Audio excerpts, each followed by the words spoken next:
सदकी थी मां की सोचेंदा पे मेरा पुत्र। अम्मा सैन, इस सैटेलाइट के दौर में भी आपने मुझे माही से फोन पर बात करने के लिए मना कर रखा है। की गल करे सो माई ना, मेरे को बता दे, तेरा पैगाम भिजवा दे सा। हद होती है अम्मा सैन, सारी बातें आपसे तो नहीं कर सकता मैं। माही से बात होती तो पता लगता ना कि कम से कम उसको ये रिश्ता मंजूर भी है कि नहीं। पुत्र, उसकी वही मर्जी है जो उसके माँ प्यो की मर्जी है।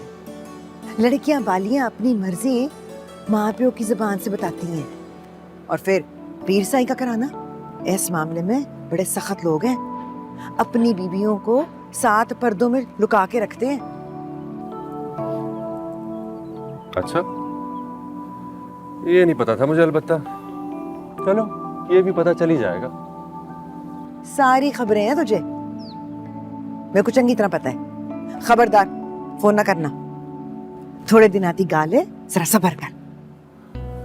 अम्मा, थोड़े दिन सब्र ही तो नहीं होता है।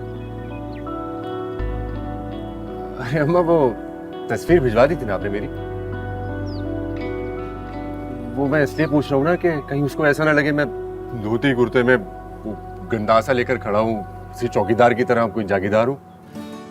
भिजवा देती थी तस्वीर, और बदले में बीबी सैन ने उसकी तस्वीर भिजवाई है। मेरे को लगसी कि लड़की ने आप एल्बम से निकाल कर माँ को दी है। बहुत प्यारी लग रही तस्वीर में। तो कहाँ है तस्वीर, मुझे देना। बखा दे सा, एडा बेसब्रा ना हो।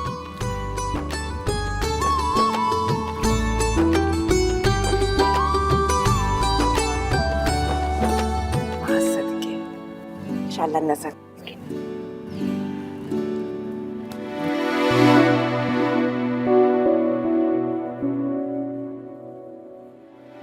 अच्छा जनाब, तो जब आप घर पर होती हैं तो 7 पर्दों में छुपा कर रखा जाता है आपको, लेकिन मैंने तो जिस माही को ट्रेन में देखा था वो तो बड़ी शूख और चंचल थी।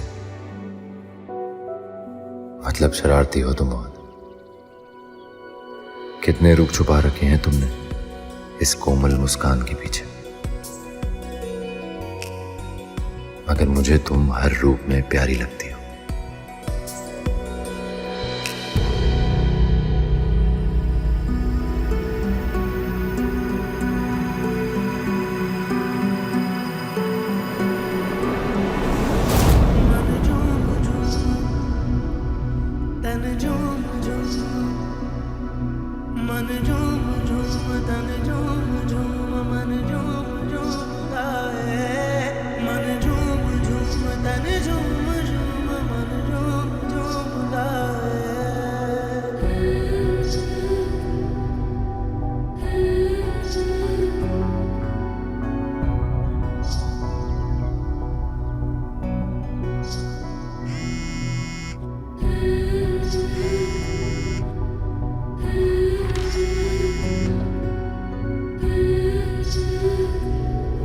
हेलो। हेलो, मैं तैमूर। कैसी हैं आप? मैं ठीक हूँ। कहीं मैंने आपको डिस्टर्ब तो नहीं कर दिया? जी नहीं, आप बताएं, आपने कैसे फोन किया? आपकी तस्वीर इस वक्त मेरे हाथ में है। दिल चाह रहा था आपसे बात करने का, तो सोचा कॉल कर लूं। बुरा तो नहीं लगा आपको? नहीं, ऐसी कोई बात नहीं। अच्छा, ऐसी बात नहीं है तो फिर क्या आप भी मेरे फोन का इंतजार कर रही थी? मैं क्यों इंतजार करती?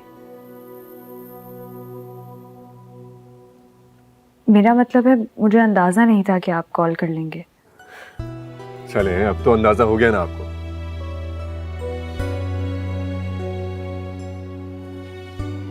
आप इतना घबरा क्यों रही हैं? क्योंकि जो माही मुझे याद है वो तो बहुत ही बोल्ड और जिंदा दिल थी। नहीं तो आपको कोई गलत फहमी हुई है, मैं क्यों घबराऊं?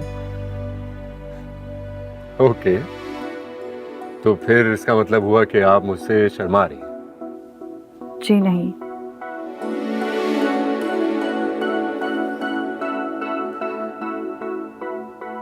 शायद अम्मा आ रही हैं, मैं बाद में बात करती हूँ आपसे। हेलो माही।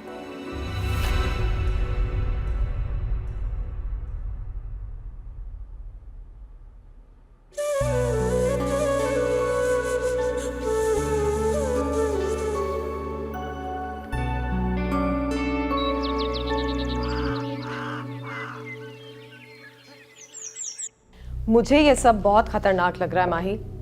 अब जब हवेली में चारों तरफ तुम्हारी शादी की तैयारियां शुरू हो गई हैं, हर नजर तुम पर टिकी हुई है, तुम उस लड़के से मिलना चाह रही।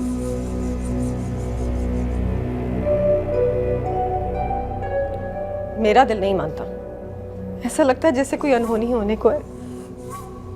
तुम प्लीज ये ख्याल अपने दिल से निकाल दो माही। मैंने बहुत कोशिश की। मैंने कोशिश की कि मैं इस ख्याल को अपने दिल से बाहर निकाल फेंकूं, लेकिन मेरा गिल्ट बढ़ता ही जा रहा है।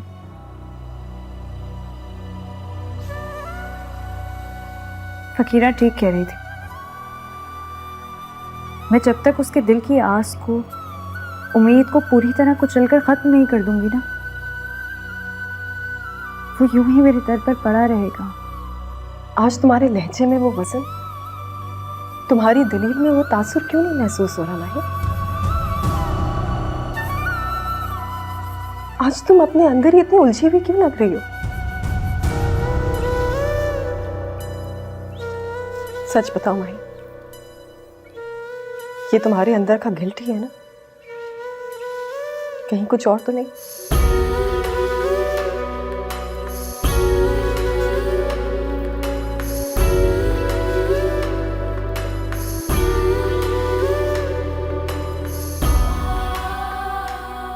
नहीं भाभी, कुछ और क्या हो सकता है?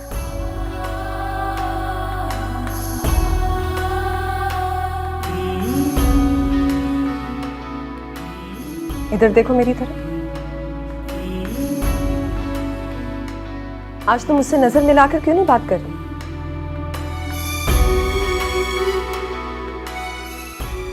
नहीं भाई, ये तुम्हारा गिल्ट या पछतावा नहीं है, ये कुछ और है। ये तो नहीं,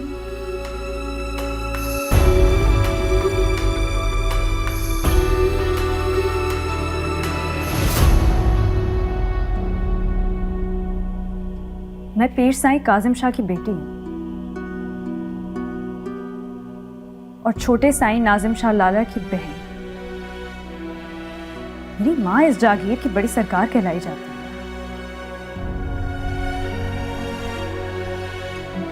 मेरे बाप का शमला इस इलाके में सबसे ऊंचा है। मेरे भाई के कद काठ को देखने के लिए लोगों को अपनी झुकी हुई नजरें उठाकर आसमान में देखना पड़ता है। अगर मैं सिर्फ वही अकेली माही होती जिसके पीछे वो यहाँ आया है, तो बात कुछ और थी। वो जिस माही को जानता है, वो तो 4 दिन के लिए वहीं शादी की तकरीब में जन्मी थी और वहीं मर गई।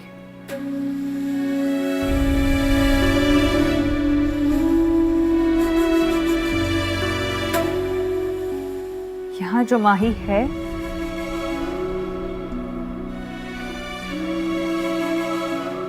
वो अपनी हदें अच्छी तरह जानती है।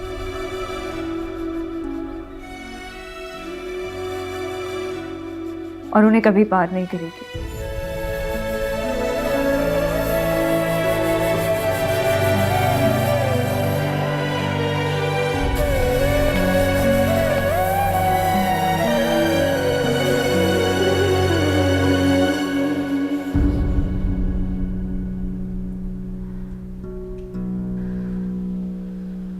उसे यहाँ से जाना ही होगा भाभी।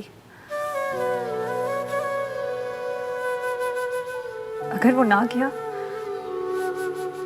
तो मैं टूट कर रेजा रेजा हो जाऊंगी।